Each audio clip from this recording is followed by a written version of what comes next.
السلام علیکم dear students, آج کی ہماری اردو مال سٹوری ہے، اردو اخلاقی کہانی ہے غرور کا سر نیچا، یعنی کچھوے اور خرگوش کی کہانی۔ ہم شروع کرتے ہیں۔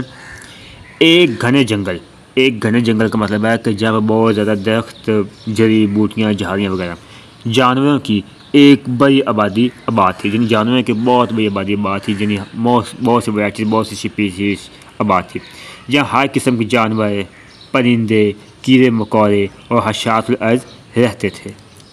جنگل میں سب جانور اپنی اپنی زندگی خوشی خوشی گزار رہے تھے، مطلب کہ سب جانور ہیں جو اپنی اپنی مستی میں، موج میں، سب اپنی اچھی خوشی خوشی سے زندگی گزار رہے تھے، اپنی اپنی زندگی میں مگن۔ ان میں ایک کچھوا بھی تھا جو بہت سست مگر محنتی اور مستقل مزاج تھا، جس کی رفتار بہت سست تھی لیکن محنتی ہے، مستقل مزاج کا، پکے مزاج کا، اپنے ارادوں پر قائم۔ دوسری طرف ایک خرگوش تھا جو نہایت تیز رفتار، چلاک اور خود پسند تھا۔ خرگوش تھا، اس کی رفتار بہت زیادہ تھی، بہت چلاک تھا، اس کو اپنے آپ پر غرور بہت زیادہ تھا، اس کو اپنے آپ پر گھمنڈ تھا، تکبر تھا۔ وہ ہمیشہ اپنی دوڑ کی رفتار پر گھمنڈ کرتا تھا، وہ کہتا تھا میری دوڑ بہت زیادہ ہے، میری رفتار بہت زیادہ ہے۔ اور دوسرے جانوروں کو حقارت سے دیکھتا، دوسرے جانوروں کو نفرت سے دیکھتا، جنہوں کی رفتار سست تھی، سلو تھی، ان کو نفرت کی نگاہ سے دیکھتا تھا، اس کو، کیونکہ خرگوش کو اپنے آپ پر ناز تھا۔ خرگوش اکثر کچھوے کا مذاق اڑایا کرتا تھا۔ جب بھی کچھوا آہستہ آہستہ چلتا، خرگوش کہکا لگا کر کہتا، کیا تمہیں شرم نہیں آتی؟ اتنی سست رفتار، اگر میں تمہارے جیسا ہوتا تو زمین پر گھستے گھستے مر جاتا۔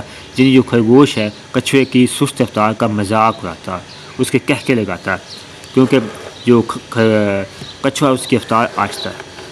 کچھوا جیسا کچھ خاموشی سے برداشت کرتا، وہ جانتا تھا کہ خاموشی اور صبر سے بہتر کوئی جواب نہیں۔ ایک دن جنگل میں ایک میلہ لگا، سب جانور جمع ہوئے، جن میلے میں سب جانور جمع ہوئے۔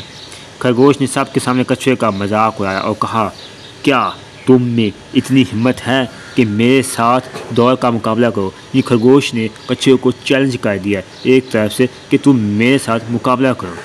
کچھوا پہلے تو حیران ہوا، مگر پھر نہایت سنجیدگی سے کہا، ہاں میں تیار ہوں، کیونکہ کچھوے کو اپنی مستقل مزاجی، اس کو اپنے آپ پر ایک یقین تھا، ایک بلیف تھا کہ وہ ایک محنت کر کے کر سکتا ہے۔ یہ سن کر سب جانور ہنسنے لگے، انہیں یقین تھا کہ خرگوش ہی جیتے گا۔ دوڑ کا دن مقرر ہوا، سب جانور اس دن دوڑ دیکھنے کے لیے جمع ہوئے۔ دوڑ کی لائن بنائی گئی، آغاز اور اختتام کی نشاندہی کی گئی۔ بندر نے جھنڈا پکڑا اور جیسے جھنڈا لہرایا، دوڑ شروع ہو گئی۔ خرگوش لمبے لمبے جست لگا کر آگے بڑھ گیا۔ کچھوا آہستہ آہستہ اپنی رفتار سے چلتا رہا۔ جنگل کے بیچوں بیچ ایک درخت کے نیچے پہنچ کر خرگوش رکا اور پیچھے مڑ کر دیکھا، کچھوا بہت پیچھے تھا۔ خرگوش نے سوچا، یہ تو ابھی میلوں دور ہے، کیوں نہ میں تھوڑی دیر آرام کر لوں۔ خرگوش نے یہی سوچا کہ میری سپیڈ بہت زیادہ ہے، میں بہت تیز رفتار ہوں، ابھی تو بہت پیچھے ہے، یہ نہیں پہنچ سکتا، چلو میں تھوڑی دیر آرام کر لیتا ہوں، تو کچھ دیر بعد میں پھر اور مقابلہ جیت جاؤں گا دوڑ لگا کر۔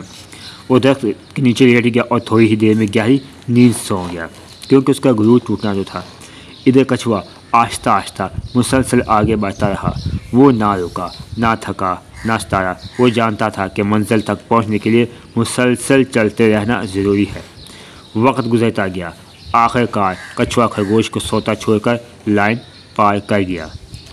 جب شور مچا تو خرگوش کی آنکھ کھلی، وہ بھاگا، مگر تب تک دیر ہو چکی تھی، کچھوا جیت چکا تھا۔